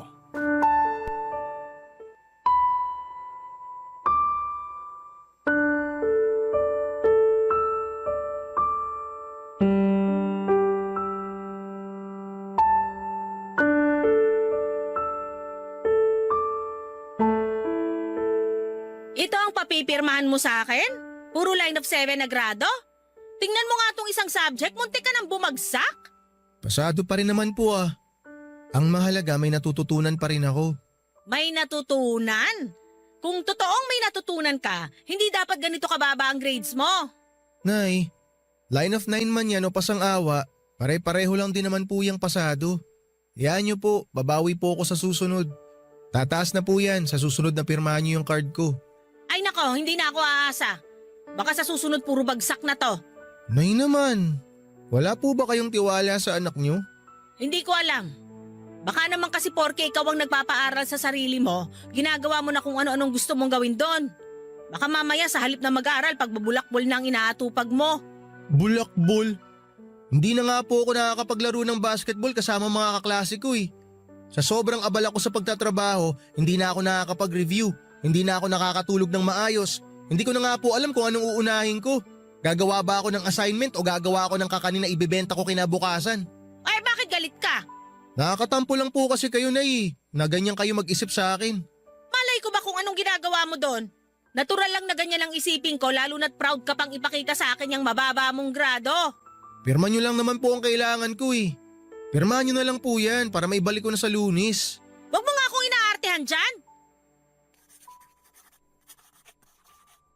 Oh, ayun na yung card mo. Salamat po. Hindi naman ako nag-iinarte. Nagpapaliwanag lang naman po ako.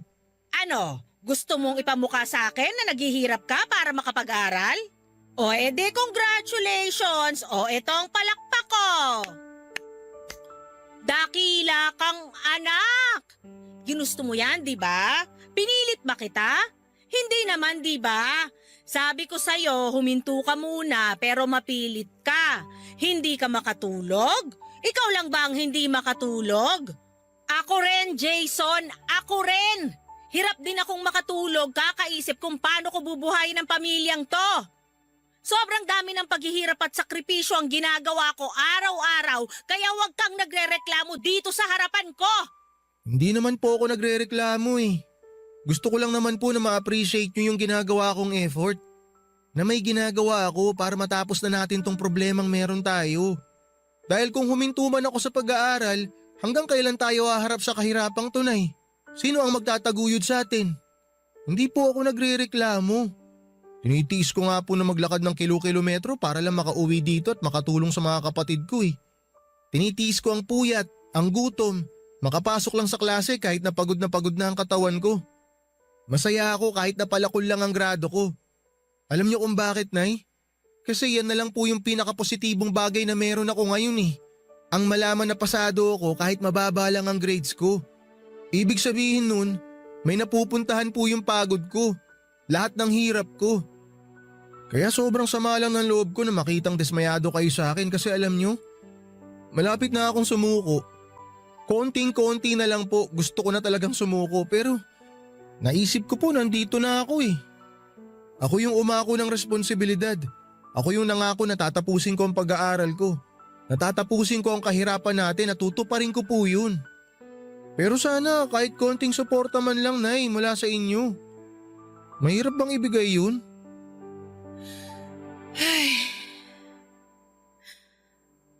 Hindi naman ako dismayado eh. Nagtaka lang ako kasi alam ko matalino kang bata. Alam ko na may ibubuga ka. Siguro nga medyo masakit yung mga salitang nabitawan ko kanina pero dala na lang din siguro yon ng magulong utak ko. Sobrang dami na ng pinapasan kong problema, hindi na ako makapag-isip ng maayos. Pero gusto kong malaman mo na malaki ang pasasalamat ko sa iyo, anak. Dahil kahit papano, may pangarap ka para sa pamilya natin.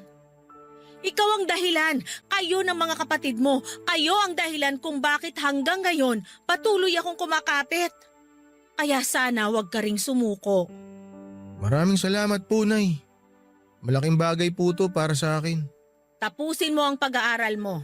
Abutin mo ang pangarap mo. Para sa sarili mo, para sa amin. Halika nga rito. Payakap nga. Ang anak ko. Nangangayayat ka na. Kumain ka ng madami habang nandito ka sa bahay. May bago akong pitas na talbos ng kamote dyan. Talaga po?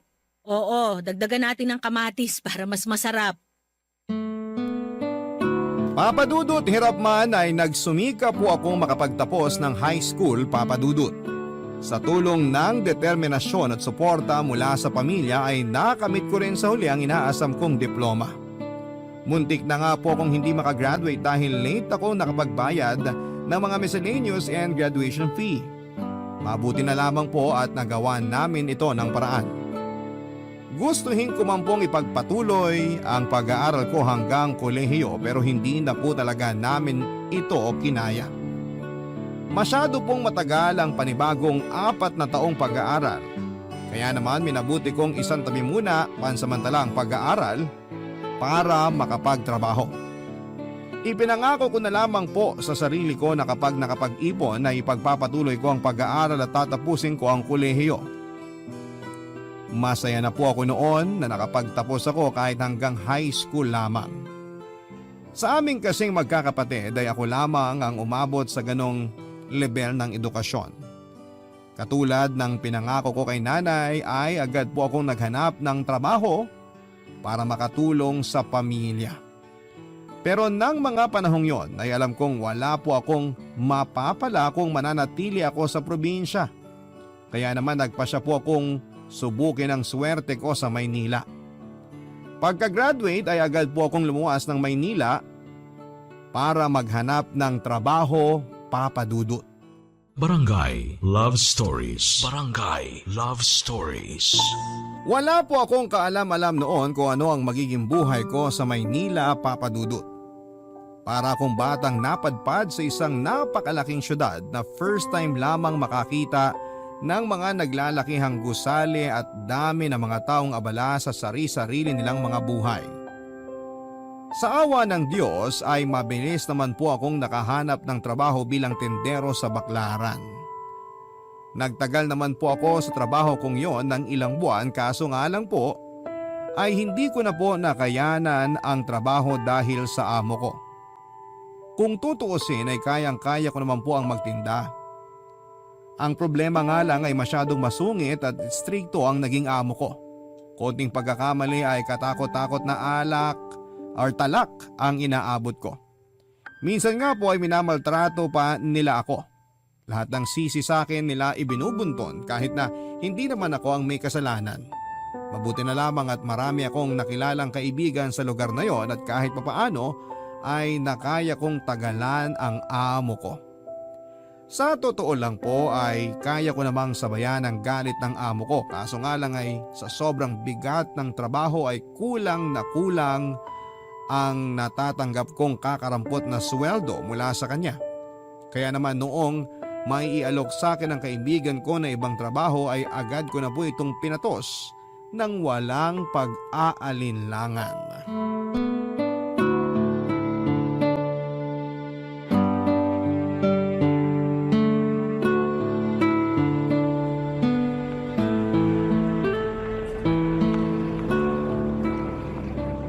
Uy, ba't nakatuwa nga ka dyan? Yossi, gusto mo? Ayoko. Hindi ako nag-iyosi. Isa yan sa mga dahilan kung bakit naghirap ang pamilya namin. Talaga? Paano naman nangyari yun? Dahil sa yosi na yan, nasira ang baga ng tatay ko. Labas-pasok siya sa ospital hanggang sa nagkanda utang-utang kami. Nabenta lahat ng lupa namin hanggang sa wala nang natira. Natigil yung mga kapatid ko sa pag-aaral. Ayun, nalubog kami sa kahirapan. Saklap naman pala ng buhay mo. Pwede nang ibenta sa magpakailanman. Talaga, pwede ba? Si Raulo, joke lang yun. Kala ko pa naman totoo. Ganda pa naman sana ng storya ng buhay ko. Mahirap ka pa rin naman eh. Saka na lang kapag gumanda na ang buhay mo para inspiring at may mapupulot na aral. Paano gaganda ang buhay natin sa pagtitinda lang? Kala ko pa naman nandito na sa Maynila ang sagot sa kahirapan namin. Pareho lang din pala ang buhay dito mula sa pinanggalingan ko eh. Gusto mo bang sumama sa akin? Mag-a-apply ako ng trabaho eh. Talaga may alam ka mapapasukan? Saan? Naghahanap ng trabador yung factory na pinagtatrabaho ng pinsan ko. Kaso sa Valenzuela yun. Maganda ba sahod dun? Kumpara sa sinasahod mo ngayon? Siyempre naman. Tumatanggap ba sila kahit high school lang ang tinapos? Hindi ko lang sigurado eh. Pero tingin ko naman, oo. Subukan mo rin mag-apply. Huwag kang mag-alala. Tutulungan tayo ng pinsan ko makapasok. Sige nga, para maiwan ko na yung amo kong madamot na kuripot pa. Ewan ko ba kasi sa'yo kung bakit. Kasi ako malilipatang trabaho eh. Akala ko noon, okay na kahit high school graduate ka lang. Hindi ko alam na pahirapan palang makakuha ng trabaho rito. Mahirap talaga. Ika nga nila, survival of the fittest ang buhay dito. Kung mahina ang loob mo, tatapakan ka lang ng ibang tao tulad nating nangangarap ding takasan ng kahirapan. Tingin mo, maayos na ang buhay natin kapag lumipat tayo dun sa factory na sinasabi mo? Wala tayong kasiguruhan, pero tignan mo naman ang estado natin ngayon sa kanya-kanya nating trabaho. Lalo na ikaw, nasabi mo di ka pa pinapakain ng maayos ng boss mo. Oo, hindi yun nagpapakain lalo na pag walang benta. O, di ba? Di hamak na, mas maayos tong trabaho sinasabi ko kumpara sa kung anong meron ka ngayon. Ano bang klaseng factory yun? Hindi ko alam eh. Pagawaan yata ng plastic. Kung ako sa'yo, ihanda mo ang resume mo. Kailangan pa ng resume dun? Oo, tapos dayain mo na lang. Anong dayain? Kopyahin mo na lang yung ginawa ko sa akin. Nagdagdag lang ako ng experience. Baka mahuli naman tayo dyan. Hindi na nila malalaman yan. Ang mahalaga, makita nilang may experience tayo. Pero kung sa bagay, may backer naman tayo. Sure ako may papasok tayo ng pinsan ko. Kasi matagal na yung nagtatrabaho sa factory na yun eh. Sige, sabihan mo ako kung kailan ka mag-a-apply. Sasabay ako. Tapos kapag nakuha tayo, hanap na lang tayo ng matutuluyan sa Valenzuela. Okay, magandang plano yan. Baka ito na ang hinihintay natin na mag-aahon sa atin sa hirap. Sana nga. Hindi na ako noon nagdadalawang isip pa papadudot tuwing may opportunity na dumarating sa akin. Wala naman akong karapatang mamili ng trabaho dahil ako ang nangangailangan, kaya noong may offer sa akin ang kaibigan kong si JB ay agad po akong umoo. Wala pang isang linggo ay nakatanggap kaagad kami ni JB ng balita na nakuha na kami sa factory na ina-applyan namin. Hindi ko alam kung dahil ba ito sa pinsan ni JB o baka dahil kailangan lang talaga nila ng trabahador kung kaya kami nakuha kaagad. Bastang mahalaga ay may bago na akong trabaho. Unang araw ko pa lamang sa trabaho ay agad na akong nagpa-impress sa boss namin. Nahirapan nga lang po ako sa pakikipag-usap sa boss ko dahil foreigner siya. At ang pangunahing lingwahe na ginagamit niya ay English. May kaunting kaalaman naman po ako sa pagsasalita ng English. Pero ito ang isa sa mga subject kung saan ay mahina ako noong nag-aaral pa lamang ako. Palagi rin po akong kinakabahan at nauutal tuwing sinusubukan kong kausapin ang boss namin dahil hindi ako marunong magsalita ng English na straight. 12 hours ang trabaho namin, papadudot, kapalit ng 250 pesos na sahod sa pang-araw-araw. Kulang na kulang po ito sa mga gastusin ko dahil may binabayaran pa akong upa at kuryente. Halos araw-araw ako noon kung kumain ng lugaw para lamang makatipid. Sinubukan ko rin pong maghanap ng sideline pero dahil nga high school graduate lamang ako ay nahirapan akong makakita ng pangalawang trabaho. Hindi nga nagtagal, papadudot, ay napansin din ng boss ko ang kasipagan ko sa trabaho. Halos mag-iisang taon pa lamang kami ni JB sa factory nang bigla akong naipromote ng boss ko at ginawa niya akong production checker, papadudot.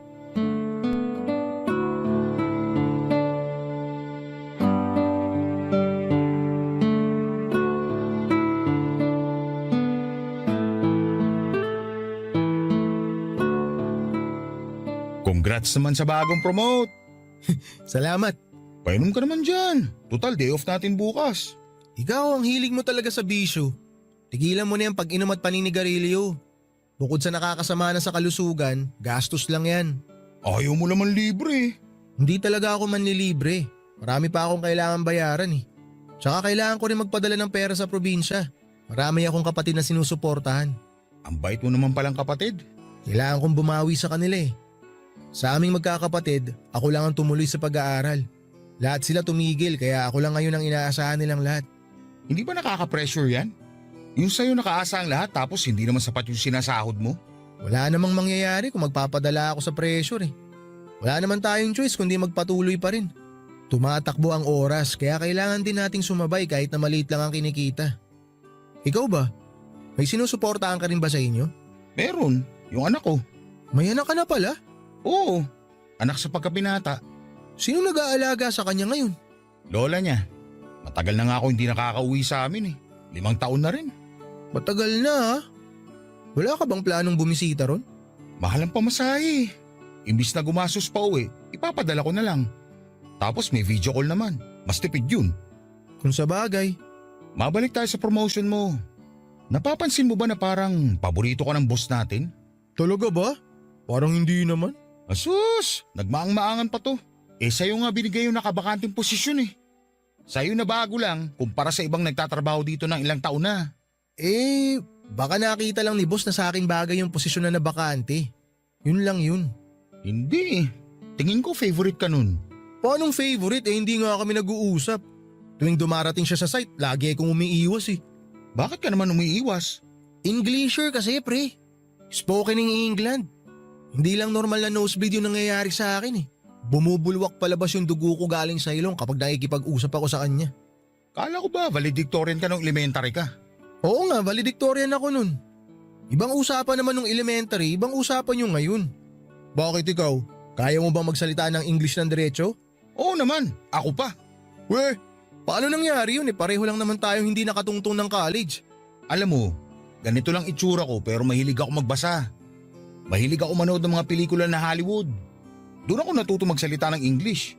Hindi mo kailangan mag-college para matuto magsalita. Pwede mo naman turuan ng sarili mo eh. Totoo ba? Oo! Kung gusto, may paraan. Kung ayaw, maraming dahilan, sabi nga nila.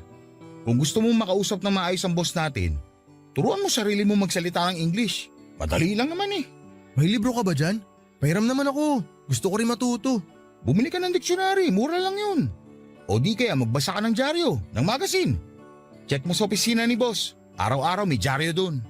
Ganun lang ba talaga kadali yun? Oo, maniwala ka sa akin. Magbasa ka lang ng magbasa hanggang sa masanay ka. Ay, kung bakit kasi hindi marunong magtagalog yung boss natin eh. Boss natin yun eh. Ikaw ang mag-a-adjust. Papadudot na inganyo ako sa mga sinabi ni JB. Sinubukan kong aralin kung papaano ang magsalita ng English nang sa ganon ay makausap ko ng maayos ang boss namin tuwing nagpupunta siya sa factory. Bumili ako ng mga mumurahing libro na second hand at ito ang binabasa ko tuwing break time, bago matulog at tuwing kumakain. Inaral ko rin po kung paano magsalita ng ang mga foreigner sa mga pelikula. May sarili akong dictionary kung saan ay nahanap ang mga salitang hindi ko maintindihan. Para akong nanumbalik sa pag-aaral. Ang kaibahan nga lang ay ako na mismo ang nagtuturo sa sarili ko. Sa pagtagal ng mga taon ay unti-unti po akong natutong magsalita ng English. Mas lalo tuloy na na-impress sa akin ang boss ko dahil sa determination na matuto. Dahil dito ay mas lalo tuloy akong ginanahan sa trabaho ko. Mas pinagbuti ko ang trabaho ko, Papa Dudut. At ito na ang nakita sa akin ng boss ko. Kaya nang mag-resign ng supervisor namin dahil sa katandaan ay ako ang ipinalit ng boss namin sa iniwan nitong pwesto. Sobrang laki po ng pasasalamat ko sa boss ko, Papa Dudut, dahil pinapahalagahan nito ang kasipagang ipinapakita ko. Abot langit ang pasasalamat ko sa kanya dahil sa mga sunod-sunod na opportunity na ibinibigay niya sa akin. Pero ang hindi ko po alam, iba na pala ang tingin ng mga katrabaho ko sa akin. Hindi pala lahat ay masaya sa success na natatanggap ko sa buhay ko, Papa Dudut. Barangay Love Stories. Barangay Love Stories. Papadudot, para bang bitter sa akin ang ilan sa mga katrabaho ko at naiintindihan ko naman sila dahil di hamak na mas matagal na ang inilagi nila sa trabaho kumpara sa akin. Pero tingin ko naman po ay deserve ko rin ang mga promotion na natatanggap ko dahil alam ko sa sarili ko na masipag akong empleyado. Yun nga lang ay pilit na nagbubulag-bulagan ang mga kasama ko. Hindi nila nakikita ang mga ginagawa ko, sa halip ay ginagawa nila ako ng mali siya. Kesyo, sip-sip daw ako sa boss namin, pakitang tao, at di hamak daw na mas deserve ng iba ang pwesto ko sa ngayon. Hindi nila matanggap na ang isang hamak na high school graduate lang ay supervisor na nila ngayon. Lalo na't karamihan sa mga kasama ko sa trabaho ay nakapagtapos pa ng kolehiyo. Sa kabila ng paninirang ginagawa nila sa akin, Papadudot, ay hindi po ako nagpatinag. Hindi ko na lamang sila pinansin at sa halip ay mas pinagbuti ko ang trabaho ko. Ipinakita ko sa kanila na para sa akin talaga ang pwestong ibinigay sa akin. Ako na noon ang kumukuha ng mga aplikante sa factory, Papadudot. Doon ako bumawi. Wala akong pakialam noon kung college graduate man o walang tinapos ang nag-a-apply. Ang mahalaga ay marunong sila at masipag sa trabaho. Nakikita ko kasi ang sarili ko sa ilan sa mga aplikante na hirap makahanap ng trabaho sa kadahilan ng hindi sila nakapagtapos. At ayokong ipagkait sa kanila ang opportunity na naranasan ko noong ako ang nangangailangan.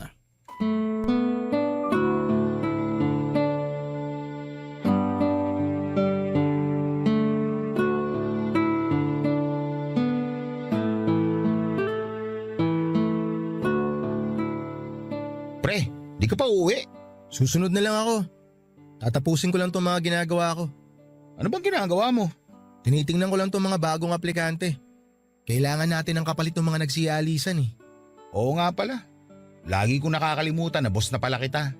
Ito naman, wala namang nagbago. Lagi kong tatanawin na utang na loob sa'yo itong pagpasok ko dito sa trabaho. Kasi kung hindi dahil sa'yo, wala ako rito ngayon. Ang bilis ng panahon, no? Parang kailan lang nung tayo nasa posisyon ng mga to. Mga naghahanap ng trabaho. Pero ngayon, ikaw na mismo ang namimili ng empleyadong papasok dito sa factory. Oo nga eh. Ito yung mga grasya na binibigay sa atin pero di natin napapansin.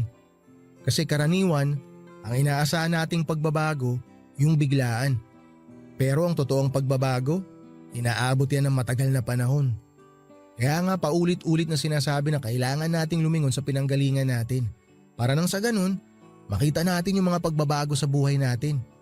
Tingnan mo ako. Dati palugaw-lugaw lang, pero ngayon, nakakain ko na yung mga gusto kong kainin. Bilib talaga ako sa'yo, pre. Alam mo, tuwing nagsasalita ka para kang si Dr. Jose Rizal.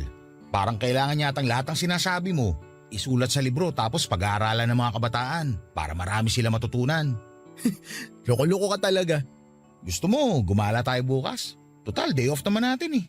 Di ako pwede bukas eh. May pasok ako. Pasok? Saan? Nag-enroll ako sa TESDA. May kinuha akong course dun. Talaga? Ikaw na talaga, pare. Ang taas-taas talaga ng pangarap mo sa buhay. Hindi ka talaga papipigil eh, no? Ayoko kasing maranasan ng mga magiging anak ko yung buhay na dinanas ko eh. Sabihin na lang natin na inaayos ko na yung future nila ng ganito kaaga. Kasi kung susumahin natin, sa akin talaga nakasalalay eh. Kung ano yung magiging buhay ng sarili kong pamilya sa hinaharap. Swerte na magiging pamilya mo, pre. Planado mo na talaga magiging takbo ng buhay mo. Kung nakaranas ka ng paghihirap, hindi mo na talaga gugustuhin bumalik sa ganong klase ng buhay. Ibig bang sabihin yan, yung pag-enroll mo sa TESDA, may plano ka umalis dito sa factory? Eh hindi naman habang buhay, mananatili tayo rito. Para mag-grow, you have to go. English yun ah. Ang gusto ko lang puntuhin, para lumago tayo bilang tao, kailangan din natin sumubok ng ibang bagay. Hindi pwede na tatanggapin mo na lang ang buhay na meron ka ngayon. Sa bagay, tama ka naman pero hindi ba parang masyado ka naman yata nagmamadali? Kailan lang nung naging supervisor ka? Lasapin mo naman yung tagumpay mo. Hindi yung kakatungtong mo pa lang sa stage, lilipat ka na kaagad sa next stage. Bahala ka. May kasabihan nga na kung gaano ka kabilis umakyat, ganun ka rin kabilis bumulusok pababa. Nasa tao naman yun kung hahayaan niya yung sarili niya na bumulusok pababa. Tsaka hindi naman ako nagmamadali eh. Siyempre, hindi ko rin naman sisirain yung tiwala sa akin ng boss natin. Sobrang laki ng tiwalang ipinagkaloob niya sa akin, kaya hindi ko naman siya kayang talikuran na lang ng basta-basta. Tama yan. Dapat one step at a time lang. Pero ikaw ba? Total, pinag-uusapan na natin ang future. Yung love life mo, wala ka bang planong paggalawin ng baso? Saka na yan. Di ba nga kakasabi ko lang sa'yo na hindi pa ako magpapamilya hanggat hindi pa ako handa, lalo na pagdating sa yaman. Hindi ka naman bubuo kagad ng pamilya eh. Sisimulan mo lang yung love life mo. Bahala ka. Baka maubusan ka ng mapapangasawa dyan. Tsaka alam mo pre, hindi naman biglaan yung pagmamahal eh. Parang success din yan na kailangan pagtrabahuhan at palawakin. Saka na siguro yung love life na yan. Ayusin ko muna buhay ko. Ikaw ang bahala. Oh, paano ba yan? Mauna na ako sa'yo. Out ko na eh. Sige, ingat ka pa uwi. Kita-kits na lang tayo sa boarding house. O ingat ka rin.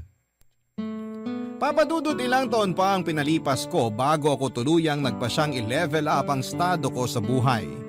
Naisip ko noon na oras na rin siguro para palawakin ko pa ang experience ko. Sinubukan ko pong mag-apply sa call center. Kasabay nito ay naghanap din ako ng maraming trabaho sa ibang bansa bilang Plan B. Sa tulong ng kakilala ay nakapag-apply naman ako bilang salesman sa Saudi Arabia. Wala po akong pinagsabihan ng plano ko, Papa Dudut, habang nilalakad ko ang mga requirements ko para sa pag-abroad ko. Maliban na lamang kay JB na ang tanging alam lang noon ay naghahanap ako ng trabaho sa call center. Gusto ko kasi na sure na ang pag-alis ko bago ako magpaalam sa boss ko at sa mga katrabaho ko. Kaso nga lang, papadudot kung kailan malapit nang makumpleto ang mga papeles ko ay bigla naman akong nagkaroon ng problema. Hindi ako nakapasa sa medical examination dahil nalaman kong meron pala akong pulmonary tuberculosis. Ito ang naging dahilan kung bakit hindi na po natuloy ang paglipad ko sa Saudi. Nang mga panahong yun ay halos abot kamay ko na ang mga pangarap ko. Pero bigla na lang po itong gumuho ng walang pasabi.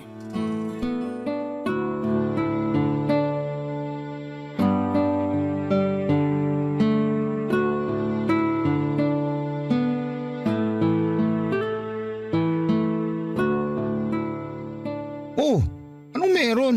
Bakit parang bagsak naman ang mukha mo dyan? May nangyari ba? Wala. Pagod lang ako sa trabaho. Anong wala? Hindi ganyan ang itsura ng pagod. Yang mukha mo ngayon, para kang pinagsakluban ng langit at lupa. Malalim lang ang iniisip ko ngayon. Gaano ba kalalim? Baka sakali may maitulong ako. Hindi kasi ako nakapasa sa medical ko, pre. Para sa call center? Bakit daw? May sakit ka ba? Medical para sa pagpunta ko sana sa Saudi. Ha? Mag-a-abroad ka? Ba't di mo sinasabi sa akin? Sasabihin ko naman sa'yo kapag nakumpleto ko na yung requirements ko, kaso nga, bagsak ako sa medical. Alam ba to ni boss? Hindi niya alam to, hindi ko sinabi. Wala talaga akong pinagsabihan. Mabuti na nga yun kasi hindi naman na pala talaga ako matutuloy. Plano mo palang mag-abroad? Akala ko sa call center ka lang lilipat. Nung una, nag-apply ako sa call center. Nakuha nga ako dun eh. Kaso naisip ko, sayang din naman yung pinag-aralan ko sa TESDA kung hindi ko gagamitin. Kaya ayun, sinubukan ko mag-apply ng trabaho sa ibang bansa. Natanggap naman ako. Minalas nga lang sa medical. Sayang naman. Pero at least may call center kang babagsakan, di ba? Hindi na rin ako tutuloy dun. O bakit naman? Baka hindi rin ako matanggap kapag nalaman nilang may sakit ako. Teka, ano bang sakit mo? Basta, huwag mo na lang alamin. Nakamamatay ba yan? Nagpapagamot na ako, huwag kang mag-alala. Mabuti naman kung ganun. Hindi naman siguro yan cancer, no? Hindi oh. Yahan mo na yan. Tiyak ako marami pang darating na opportunity para sa'yo. Siguro nga, paraan na rin to ni Lord para sabihin sa akin na kumalma muna ako. Sobra yata ako nagmamadali eh. Naging gahaman na tuloy ang labas ko. Hindi mo rin naman masisisi ang sarili mo. Siyempre, ako rin naman kung alam kong kaya ko pang iangat ang buhay ko, gagawin ko na agad-agad. Oo nga, nandun na tayo pero may tinatawag din tayong timing eh. Baka may ibang plano lang talaga siguro para sa akin si Lord kaya ganun yung nangyari. Ewan ko ba kasi sa'yo kung bakit ka nagmamadaling umalis sa factory? Maganda naman ang buhay mo dun eh. Kaya nga naisip ko na manatili na lang muna dun. Kailangan ko muna sigurong tumigil at i-absorb ang mga blessing na meron ako ngayon. Sa sobrang focus ko sa future ko, hindi ko na nakikita yung mga bagay na kailangan kong ipagpasalamat. Ay, totoo yan. Nakaka-addict din naman kasi minsan ng tagumpay. Kapag natikman mo, hahanap-hanapin mo na. Kaya tuloy marami sa atin na pumapalpak sa buhay kasi bira lang sila ng bira. Minsan kailangan din natin makontento pansamantala. Pinag-iisipan ko nga kung pagbibigyan ba ako ni boss na magpahinga muna sa trabaho habang nagpapagaling ako. Subukan mo magpaalam sa kanya. Mukha namang seryoso ang kalagayan mo. Kahit tayo mo sabihin sa akin kung ano yung sakit mo. Isa pa, maganda naman ang track record mo. Never kang absent, never kang late. Puro OT ka nga kahit walang bayad. Mabait naman yun. Sigurado akong pagbibigyan ka. Tsaka may rason ka naman. Tingin mo? Oo. Alam mo pre, pagsubok lang yan. Kung totoo yung sinasabi mo na hindi naman life-threatening yung sakit mo, malalampasan mo rin yan. Basta tandaan mo lang na nandito lang akong tropa mo kapag kailangan mo ng tulong. Salamat pre. Ano ka ba? Maliit na bagay lang yun. Papa Dudut, hindi rin po ako noon natuloy sa call center na ina-applyan ko dahil sa takot na baka hindi rin ako makapasa sa medical. Nanatili na lamang ako sa factory na pinagtatrabahuhan ko pero inilihim ko rin sa kanila ang sakit ko habang ako'y patuloy na nagpapagamot. Siguro nga po ay naging masyadong matayog ang pangarap na gusto kong maabot kaagad. Tama nga ang sabi ni JB na kapag mabilis kang umakyat ay mabilis ka ring bababa. Kaya naman minabuti kong dahan-dahan na lamang muna ang pag-abot sa mga pangarap ko. Sa awa ng Diyos ay nagamot din naman po ang sakit ko, Papa Dudut, pero pagkatapos nito ay pinili kong magstay na muna sa trabahong nagbigay sa akin ng opportunity. Kailangan ko ring bumawi sa kanila dahil kung hindi sa kanila ay hindi ko mababago ang buhay ko. Hanggang ngayon ay nananatili pa rin po akong nagtatrabaho sa factory at habang buhay kong tatanawin na isang utang na loob ang mga bagay na naitulong nila sa buhay ko. Papa Dudut, alam kong malayo pa po ang lalakbayin ko tungo sa pagkamit ng mga pangarap ko pero naniniwala ko na sa tulong ng sipag at tiyaga ay makukuha ko rin ang buhay na gusto ko para sa pamilya ko. Magpatuloy lamang po tayo sa pagharap ng mga hamong dumarating sa atin dahil alam kong hindi naman tayo pinababayaan ng Diyos. Hanggang dito na lamang po ang aking storya, Papa Dudut. Maraming salamat